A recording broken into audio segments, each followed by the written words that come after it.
Okay, good evening, everybody. And we are holding over here in PARSHAS BECHUKOSAI, the very famous parsha that has the klalos, the first round of curses to Klal Yisrael, which is informing us if all the things that we don't do correctly, how Kodesh Baruch Hu is going to repay us. However, we're not going to focus in on the klalos tonight. We're going to focus in on the brachas that Kodesh Baruch Hu promises in the beginning. And we have to see what is the schus, what is the merit that is going to bring about the brachas to Klal Yisrael. So I recently received a very beautiful, beautiful chumash. One of the nice things about being the rabbi of a shul is that you have all these chashav rabbanim that are always passing through town, and they come, and you only see them for a couple of minutes in the morning when they're trying to raise money. But I'm very fortunate they come and visit me at my home, and we get to sit down and we get to speak. And I hear wonderful divrei Torah, and I meet tremendous Talmidei Chachamim who have incredible stories. So one of the people that I befriended over the last few years is a Rosh Kollel from Eretz Yisrael. His name is Rav Shai. I think it is Rav Shraga Boyer. He is a Ger Chassid, and he's tremendous Talmidei Chacham. He's involved in Nister Kabbalah. And he's, as a Hasidic background, so he made a Mikras Gedolos with all of the Hasidic Meforshim, all the Hasidic commentaries.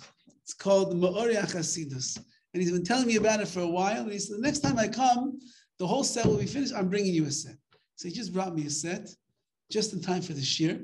And so we're going to learn together a beautiful piece from here tonight, from the Kedushas Levi. The Kedushas Levi is of Levi Yitzchak of Barditchev, one of the great Hasidic masters of the previous generations, and he says something right here on the opening lines of the parsha. It says like this: "In bechukosai telechu, if you will go in my chukim, telechu, you will go, you will walk in my statutes.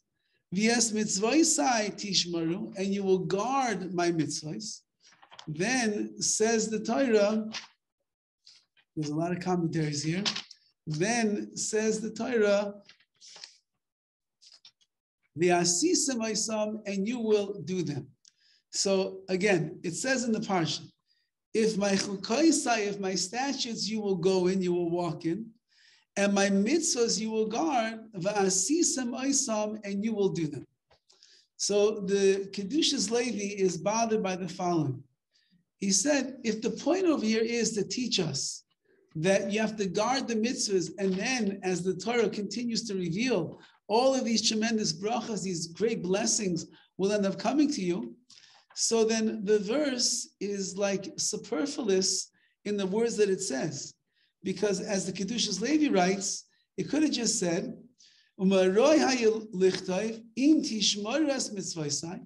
if you will guard my mitzvahs, then I'm going to give you, rain's going to fall out of the sky, the produce is going to grow, your enemies will stay away from you, your life is going to be a life of tremendous blessing. So why does it have to tell us in bechukosai telechu, if you walk in my statutes, v'asisem oisam, and at the end that you will do them? Just tell me, guard the mitzvahs, the merit or the reward for guarding the mitzvahs is all this slew of things that it says in the Torah is going to happen to you. So he writes like this, right? It's like a whole shir over here. It's a beautiful idea. And he says the following. Hanira bazeh, it seems to be, the Isa the Gemara in Kedushin tells us the following. Machshava toiva, if a person has a good thought, and that thought means that a person has a thought to do a mitzvah, HaKadosh Baruch Hu mitzaref l'maisa. Hashem will combine the machshava, the thought that you have, and he will look at it as if the action itself that you had in mind to do was completed and done. That means, what a person thinks to do, and they accept upon themselves in their mind, I'm going to do this, I'm going to do that mitzvah. So, whatever mitzvah that they want to do, Hashem will combine it with action as if the person has done the mitzvah immediately. For example, a person gets in the car to go to shul. They had a tremendous, great machshava, a great idea. They want to come and they want to come to shul, like all the people that wanted to come tonight to the shir. But what happened along the way? Along the way, they get a flat tire. So they can't make it. Or they said, you know what, gas is just too expensive. I'm not driving to shul anymore. So they couldn't make it. So HaKadosh Baruch Hu says, your machshava, your thought was that you wanted to do a mitzvah. You wanted to go and learn Torah. You were not able to do it for the reason that you got a flat tire. You couldn't find the keys. The gas was too expensive or whatever else might have happened. Says HaKadosh Baruch Hu, since you had a machshava tova, you had a good thought, an intention to do something that was right, I, HaKadosh Baruch Hu, will look at it as if you actually completed the Maisa, you completed the deed.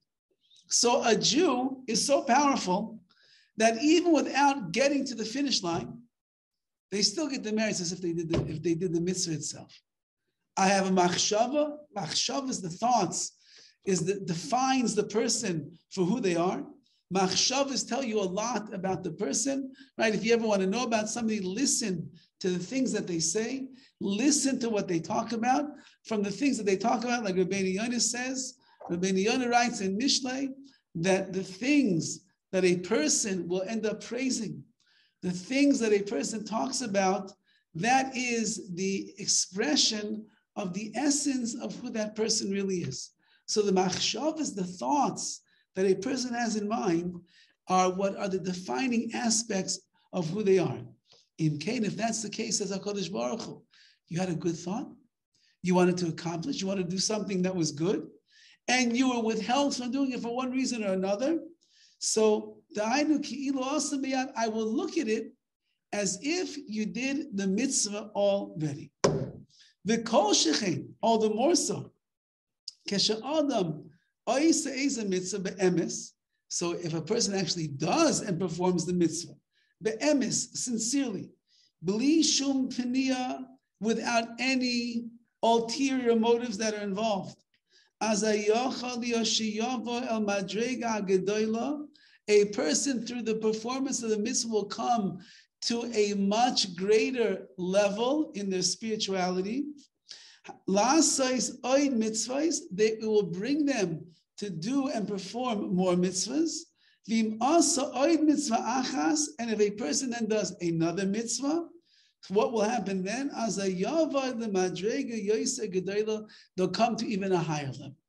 Says the Kedushas Levi, if for your thoughts, a penny for your thoughts, if a person will get tremendously rewarded, that Hashem will convert your thoughts into action, and you'll get the reward as if you have done the mitzvah itself.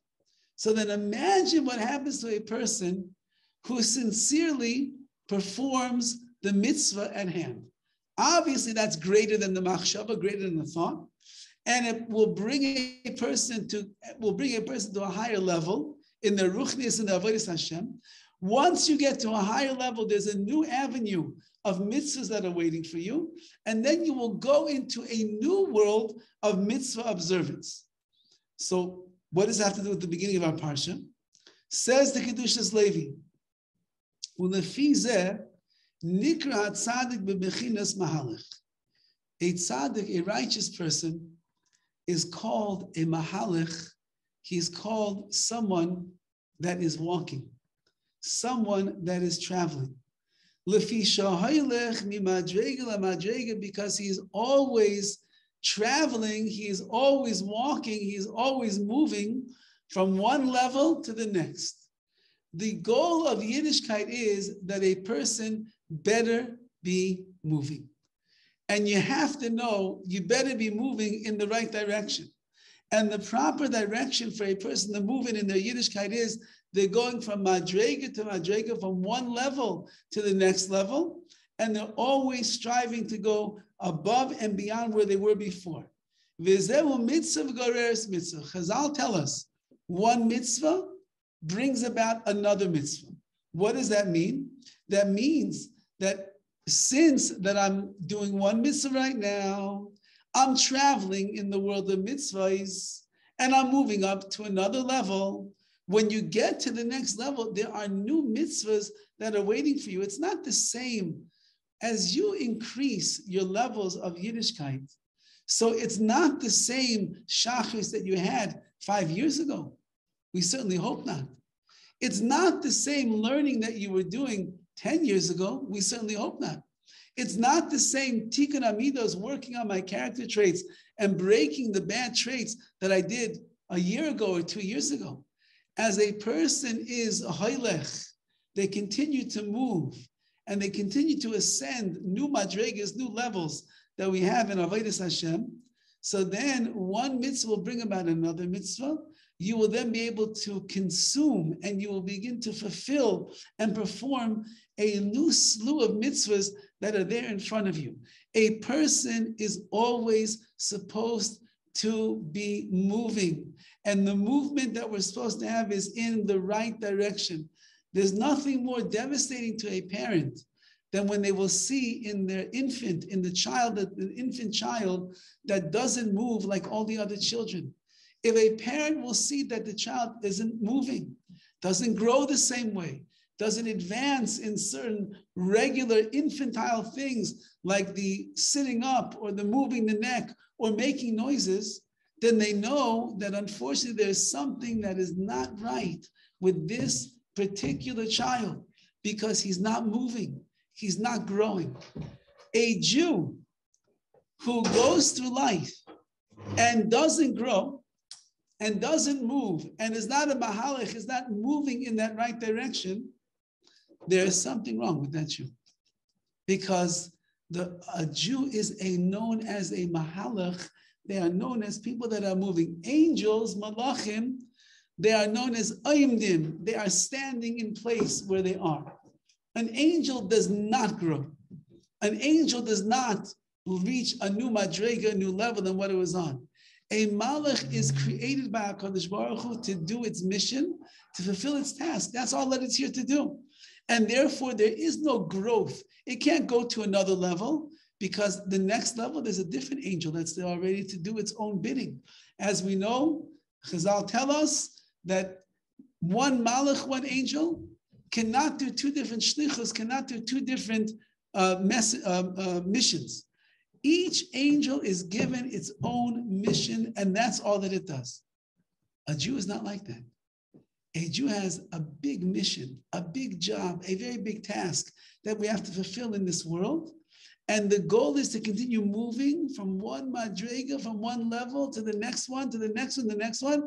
Every one that you go into, you then will overcome and you will grasp something that you didn't grasp before. And there will be a new mitzvah that is going to be in your hands. That's mitzvah, gereres mitzvah. The al pizeh, and according to this, we can explain something that our sages say in the Gemara. The Gemara says famous words, Tana de Be Eliyahu. It was learned in the yeshiva of Eliyahu Navi. Eliyahu Navi has a yeshiva. And this is what they say in the academy in the yeshiva of Eliyahu Navi. Anyone who learns halachais, who learns laws every day, he's guaranteed that he will have a portion in the world to come. So what is that? You learn, and they learn from it, if you learn 2 halachas a day, 2 laws a day, you will be guaranteed a place in the world to come. Doesn't say that if you daven 3 times a day, doesn't say that if you're learning Torah all day long. If you learn 2 halachas a day, guaranteed yourself a place in the world to come. What is the magic of kol hashani halachas? Anyone who learns halachas every single day, they're going to be assured a place in the world to come. Perish, it means like this. Zekoi al tzadik. It's referring to a righteous person. Now listen to the language of Hebrew carefully over here. Koil, anyone, hashayne, who learns, halachas, who learns laws. Dahainu, what does that mean? Sheyishane b'chol yom. The word shayne, which means to learn, is the same root as the word yishane, which means to change. And that means that anyone that's learning halachas, they're learning Torah, they're learning the laws of the Torah every single day. That means that through the learning that they do, they are meshana, they change themselves. And how are they changing themselves? His walkings, his goings. Every single day, the person is aiming and moving in a direction that will bring them to a higher level than they were on the day before. That is the secret of all spiritual life. The secret of all spiritual life is, I came into this world to grow. I came in this world to move. I came in this world to thrive. The only way that a person is going to thrive is if they are moving. And you have to make sure that you're moving in the right direction. How do you move? You have to change yourself. Every day, a person should sense a little bit of change. I'm a little bit more sensitive to my davening today. I'm a little bit more aware of the mechanics of the Gemara. I'm a little bit more aware of how to be a better husband and bring shalom bayis to my house. I have a little bit more mishana, changing a little bit every day in how I'm going to be mechanech, how I'm going to raise my children. More patience, more love, more compassion, whatever your situation might be. Says the Kedushas Levi, if a person is mishana themselves, they are always changing themselves. And they are growing from madrega to madrega, from one level to the other. As muftach lo shemen olam haba, you are guaranteed that you will have a portion in olam haba, in the world to come. Because olam haba is a faraway place. And even though the Chazal tell us, Kol Yisrael yesh lam chelik la'olam haba, every single Jew has a portion in the world to come. So Rav Chaim Volozhiner points out over there, it doesn't say that every Jew has a portion in the world to come, but rather le'olam haba, to the world to come. Everybody has a portion in this world which will bring them to the world to come. What is the portion that we're referring to?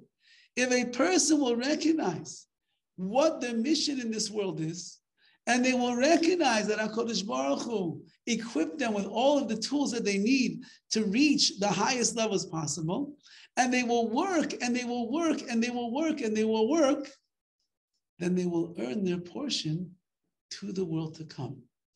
But if you're not moving, and you're not working, and you're not making effort, and you're not trying, and there's no pushing in that upward momentum over there, so then a person is not going to be guaranteed a place in the lofty world to come that we are describing over here.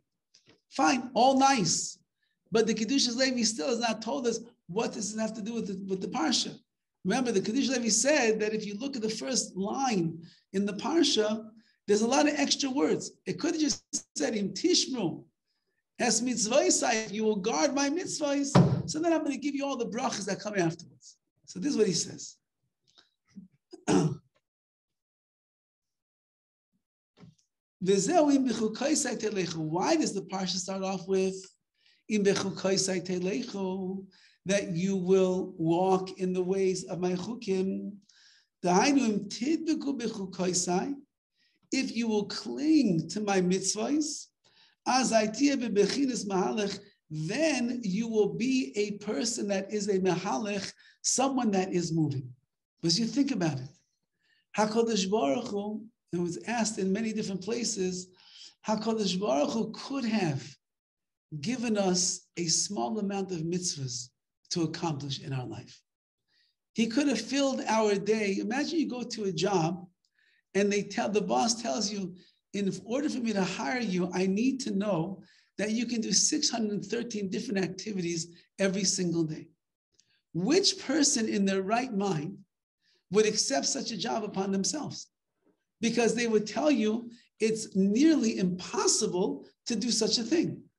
But yet HaKadosh Baruch Hu brought us to Har Sinai, as we're preparing for Shavuos. He brought us to Har Sinai, And he revealed to Klal Yisrael that the Torah that I'm about to give you is filled with hundreds and hundreds and hundreds of mitzvahs that you are obligated to do.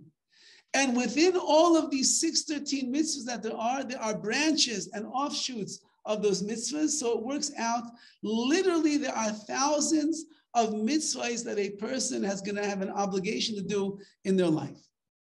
Says the Kedushas Levi, if you are nisdavek, if you cling to the mitzvahs and to the Torah, then you will be defined in the eyes of Hashem as a mahalich, as someone that is moving. Why are you moving? Because a person that finds the obligations of mitzvahs in their life, they can't stop. There is no time for a Jew to sit back on his laurels and take it easy. There's no time, because every single moment in life is another opportunity that is presented in front of me to be zeicher, to be able to do another mitzvah. We all know the famous story of Rav Avadia Yosef. He was once having a heart attack, and the Hatzalah was dragging him out of the house and bringing him to the hospital. And he kept saying, no. And they said, Rav Avadia, you have to go to the hospital. Now, when he had the heart attack, he was in the middle of writing what's called a tshuva, a halachic answer to a question that somebody asked him.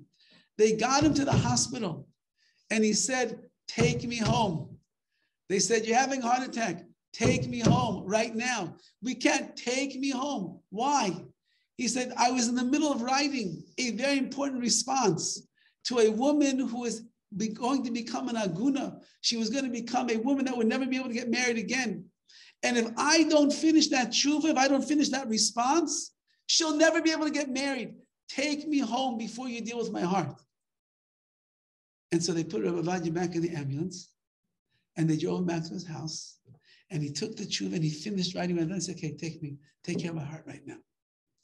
A Jew is a mahalech. They are always moving. They're always going in a direction that is going to be the direction that will allow them to grow. Where do we get it from? There are 613 mitzvahs plus all the nuances and the details and the derabanan and everything that's in there, which means that a person can literally be involved in Torah and mitzvahs all day long. Okay, you have to work, fine. You have to eat, fine. You have to sleep, fine. You have to do your bodily functions, fine. All that's true. But a person who examines their day and looks through everything properly, they will see that they have the opportunity to be involved in mitzvahs kol hayoim. Rav Chaim Kanievsky, who was the master of finishing Kol HaTorah Kula every single year. You think it's easy to get to such a level? You start off with a little bit, and then you start off, you're getting further and further and further, and then you realize you finish Shas for the first time. Now there's a machlekes in the stories. Did he finish Shas for the first time at his bar mitzvah, or did he finish it when he was 17 years old? Either way, they're not telling stories about us like that, okay?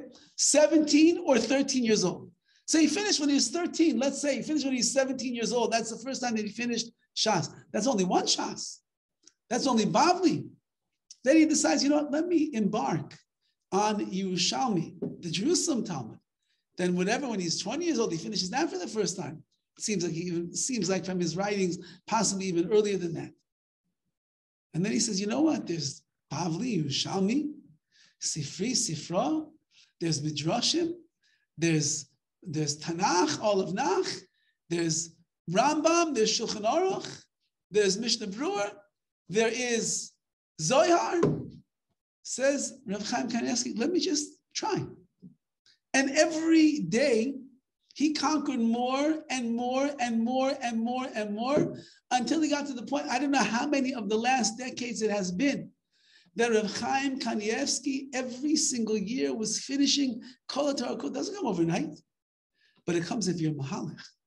If you're a mahalech, if you are moving and you are growing, and every day you look at it as an opportunity to acquire more in my life, so then the muftach, you're guaranteed you have a place in the world to come because you are growing in that direction. If you will cling to my mitzvahs, says HaKadosh Baruch Hu, Telechu, you'll be a mahalech. That's the word. Telechu, it's from the language of hoilech, of going. which means through the mitzvahs that I've given you, every day, so many. Wake up in the morning, wash negel vaser.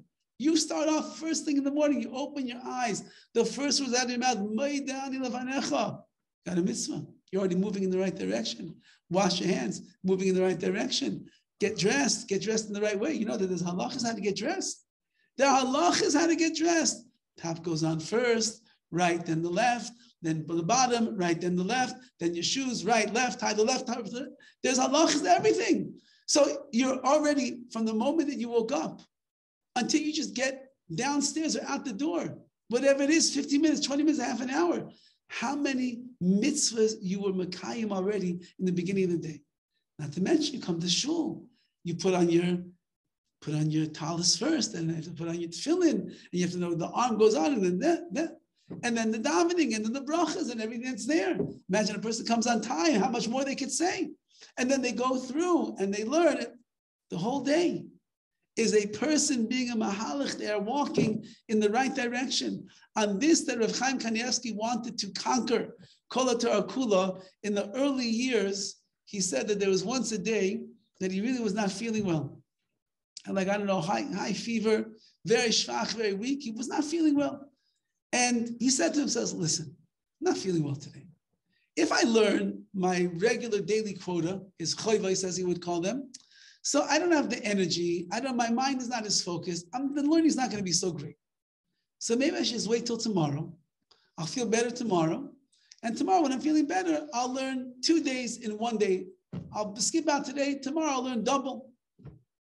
And he said to himself, wait a second, if I do that, what happens if I'm not feeling well tomorrow? Then tomorrow say, you know what? I need another day to recover and recuperate. So let me just spend tomorrow resting. And the next day then, I'll do 3 days in 1 day. So he said to himself, you know what? Maybe I don't feel so well. Maybe I have a fever. Maybe I don't have the same energy and stamina I usually have, but I can't miss a single day. And so he sat down and he learned his 4 hours, whatever it was, Kol HaTorah Kula on that day. And even though he would probably tell you that it wasn't with the same mind and the same stamina, which anybody who watched him probably saw that it was the same way, but he conquered, and as a result, he grew. You know how many people, I don't want to make anybody feel bad, but you know how many people over the generations and the centuries start Daf Yomi and never finish Daf Yomi? Everyone's right now, Yavamas, you're holding on by a thread. You're holding on by a Zika thread over here in Yavamas. Don't let go. Because I remember when I did the first cycle, I put it in my head that if I will miss 1 day, I'm gone. I know myself.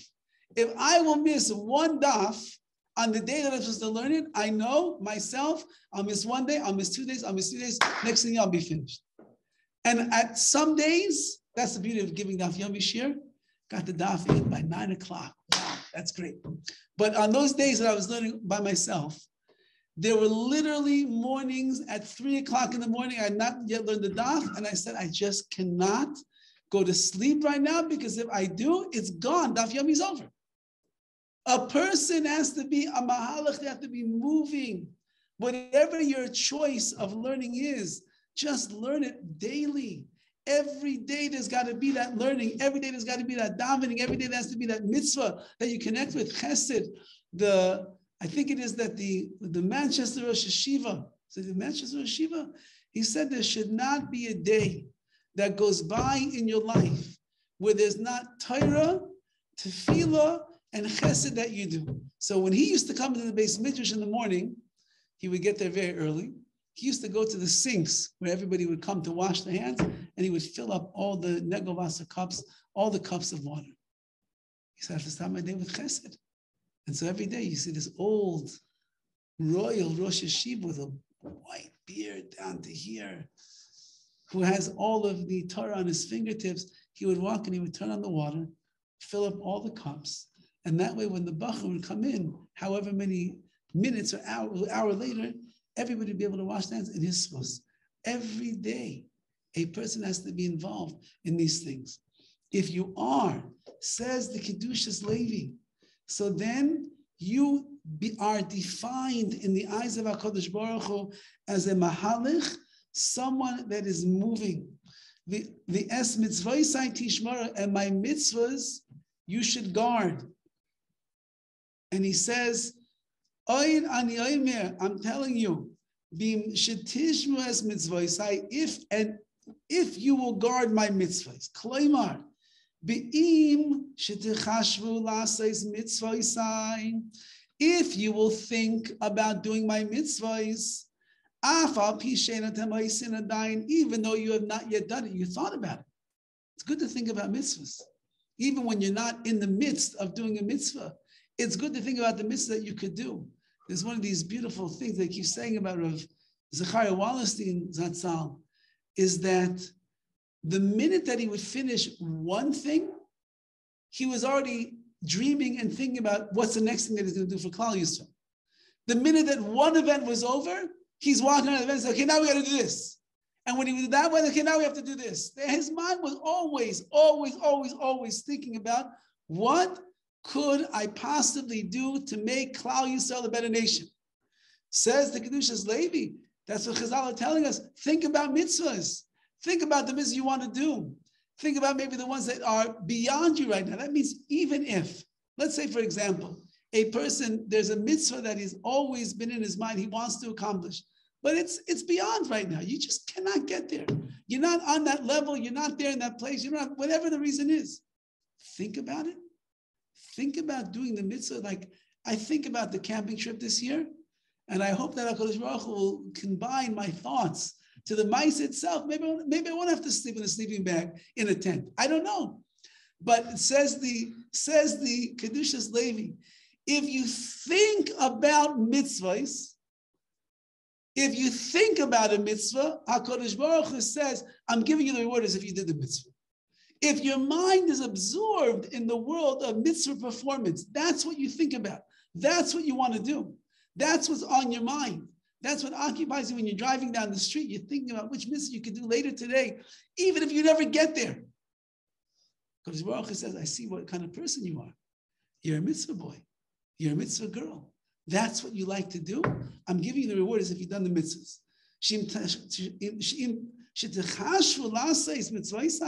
If you think about doing my mitzvahs, even if you do not yet do them, I will look at it as if you've done them. Perush,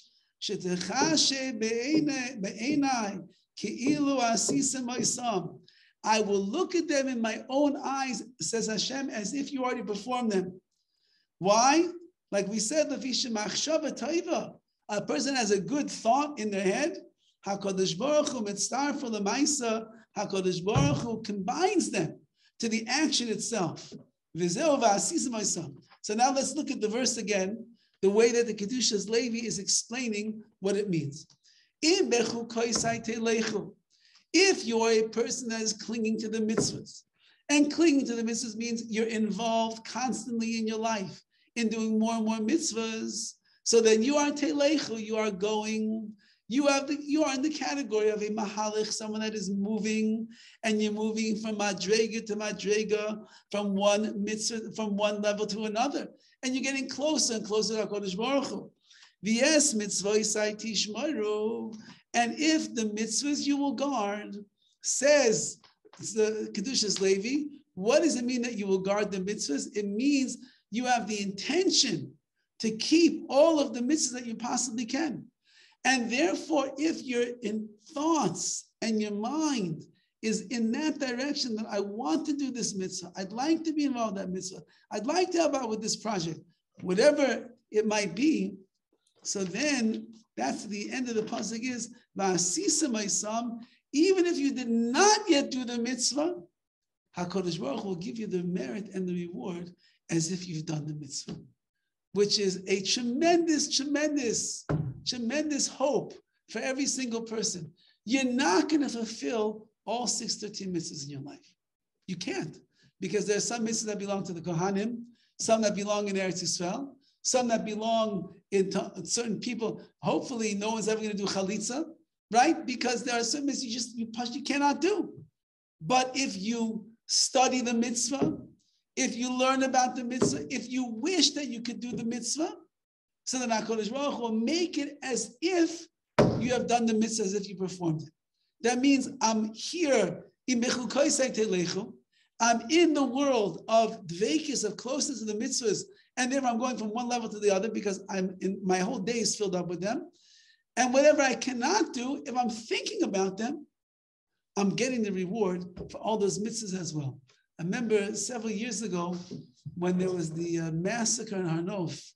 He remembers that the 4 tzaddikim that were in the shul in Har Nof that morning, and the Arab worker came in with his knife and he did nasty things to 4 people that were killed.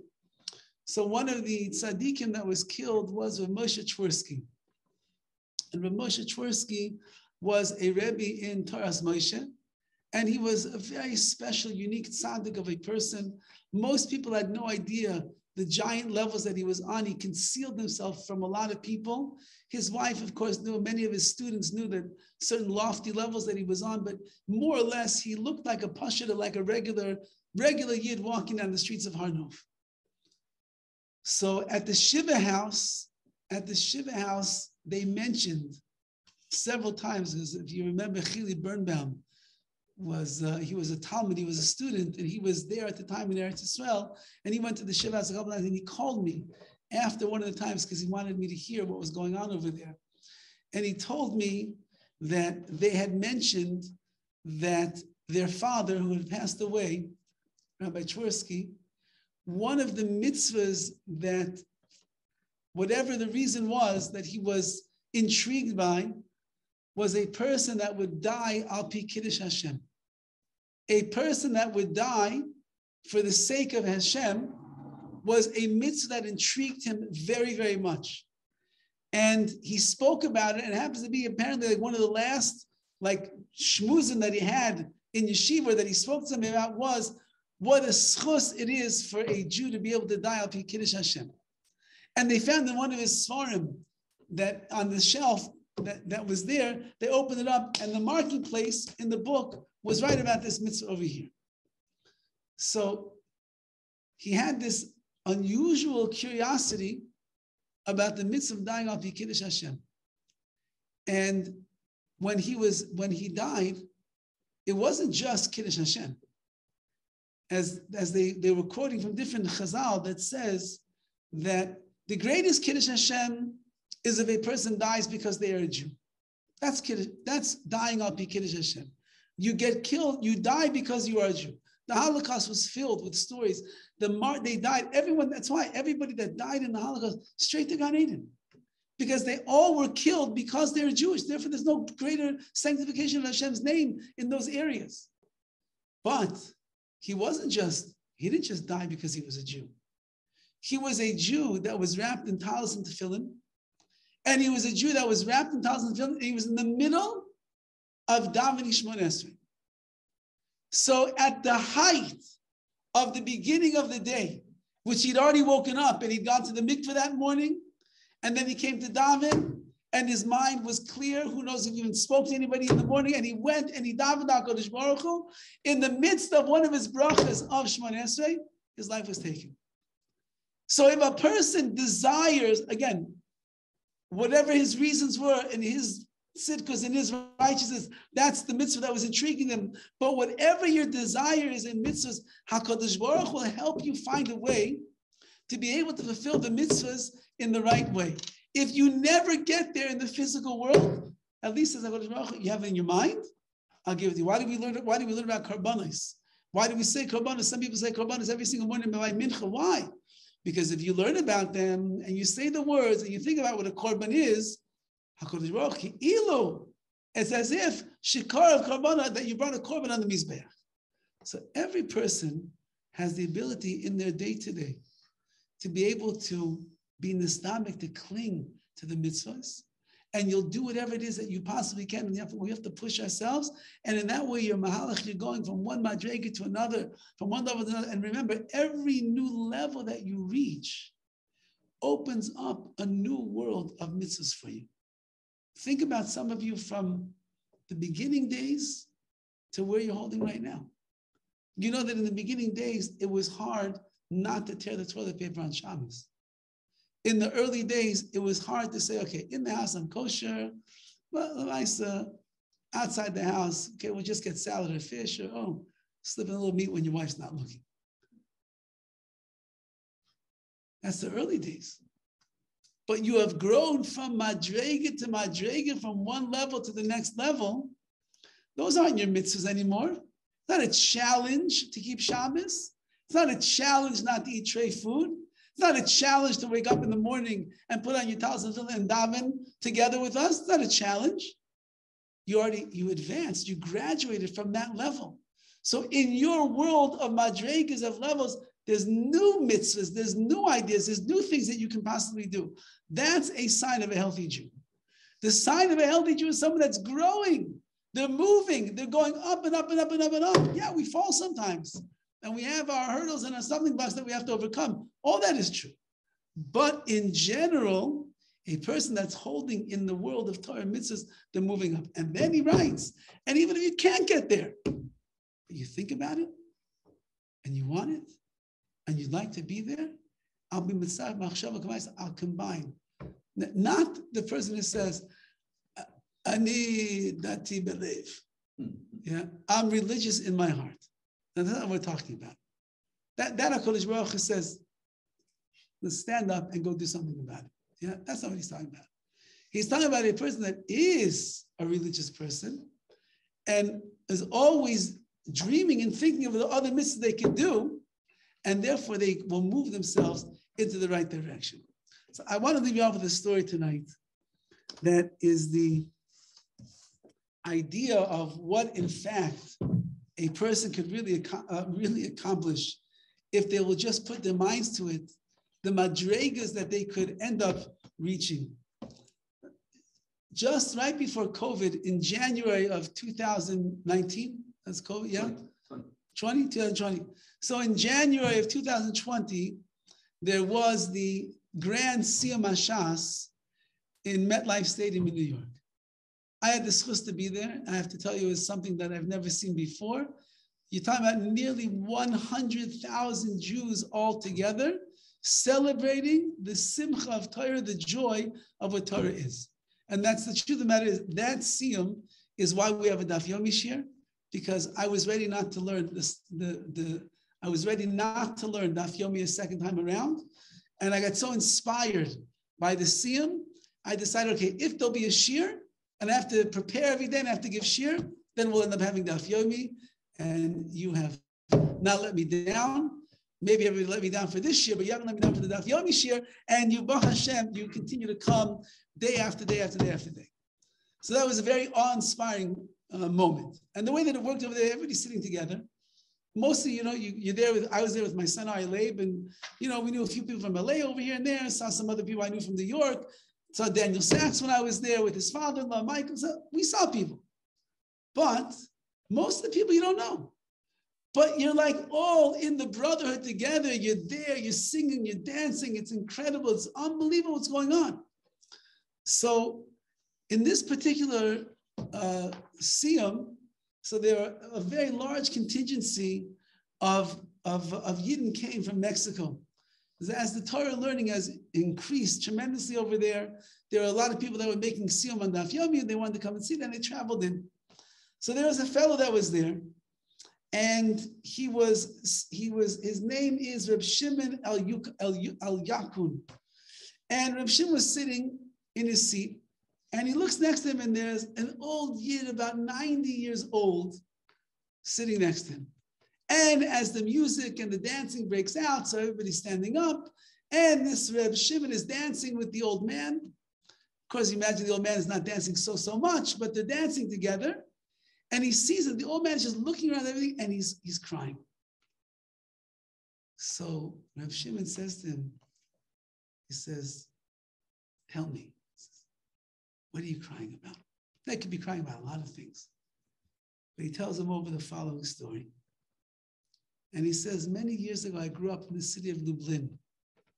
Lublin was the hometown of Rav Meir Lublin, who was the great Rav of yeshivas, of the yeshiva in Lublin, Chachmei Lublin, but he was also the originator and the founder of Daf Yomi. He said, Rav Meir Lublin and his wife were not zeicher to children. They didn't have any children. And one year on Simchas Torah, in his great joy, as he was dancing with everything, as a little boy, he said, Rav Meir Lublin picked me up and he put me on his shoulders and he was dancing all around me. You don't understand the thrill that it was to be on the shoulders of Rav Meir Lublin. And he said, Rav Meir was in a tremendous, tremendous moment of joy. And I'm on his shoulders, I'm holding on to his hands. And he looks up at me and he gives me a bracha and he says, one day you will finish Shas. I was a little kid.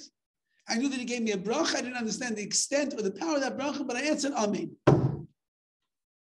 And then, Baruch Hashem, things started moving along. I got a little bit older. I went to yeshiva. I started learning Gemara. I got the geschmack, the excitement out of Gemara, and everything was going great until World War II rolled around.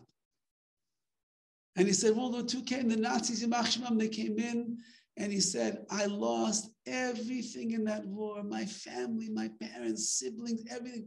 I lost it all. And I went through all of the levels of Gehenna. You can't even imagine what I experienced. He said at one point, he said, I was trapped in a pit with 4 other Yidden. There were like 5 of us all together. And the Nazis were coming with their guns. And they were going to kill every one of us that was in the pit. And he said, at that moment that I saw the Nazis coming, when I realized what's going on, I cried out, Rav Meir promised me that I would learn Shas. I have to stay alive so I can learn Shas. And he said, somehow by a miracle, when the Nazis shot, they shot 2 on this side and 2 on that side. They missed me. And I survived. He said, the war was over. I made my way to America. When I came to America, unfortunately, the pervasiveness of the gashmias, of the pleasures of this world were very strong. And slowly but surely, I began shedding off my Yiddishkeit. Eventually, I got married to a Jewish girl, not religious. I wasn't religious myself either at the time. We had children, we raised a family, we were living a very good life. He said, one night, I had a very startling dream. And in my dream, I see Rav Meir of Lublin standing there. I recognized him immediately, and I was wondering to myself, what's he coming to say to me? What does he want? And I listened to his tone of voice, and I see that he's very upset. And he says to me, you're only alive because you pledged to learn all of Shas. And I was up here in Shemaim and I was advocating on your behalf that you should live. He says, now get out of bed and go learn.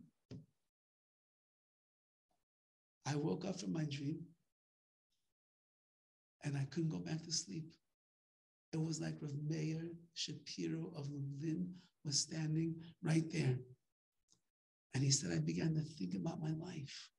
I thought about the time that I was a little kid riding on the shoulders of Rav Meir Shapiro. And he said to me that you gave me a bracha to learn all of Shas. I started thinking about my life as a frum little cheder boy, about being in yeshiva, learning in the old country. I thought about everything I experienced in the Holocaust, watching my parents pass before me.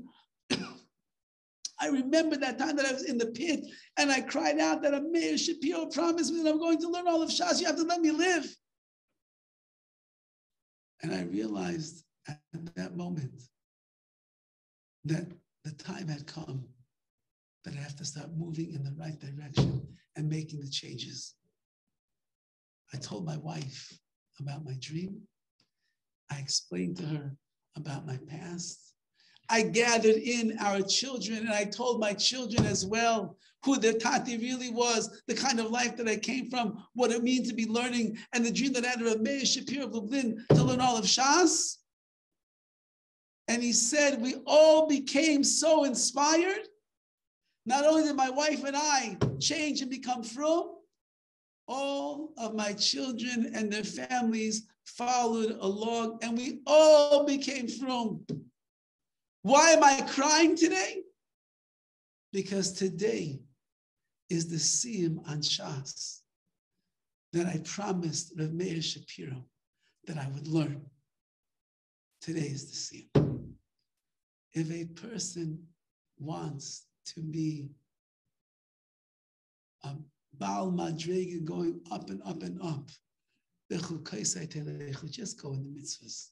Just go in the mitzvahs of the Rebbeinu Shalom, and you will grow and grow and grow and grow. And even those that seems unattainable to you at this moment, but you think about them and you want to do them. There's just things that are getting in the way. Why you have not yet completed them or fulfilled them? Don't worry. HaKadosh Baruch Hu will make it v'hasisu my son. Even if you didn't do it, it will be as if you did it. And in that schos, the Torah says afterwards, if you go in the ways of the mitzvahs, you cling to the mitzvahs, you're going madrega achar madrega from one level to the next, and you're thinking constantly, I'm going to give all the rain at the right time, and the trees will grow, and there won't be any enemies, and there will only be brachas, only good things. All of the brachas come to the person who spends their life trying to continually ascend in the madregas, in the levels of avodas Hashem, of Torah, and of mitzvahs. We should be zeichem yetz Hashem to be crowned the title of Mahalich, someone that is always moving in the right direction.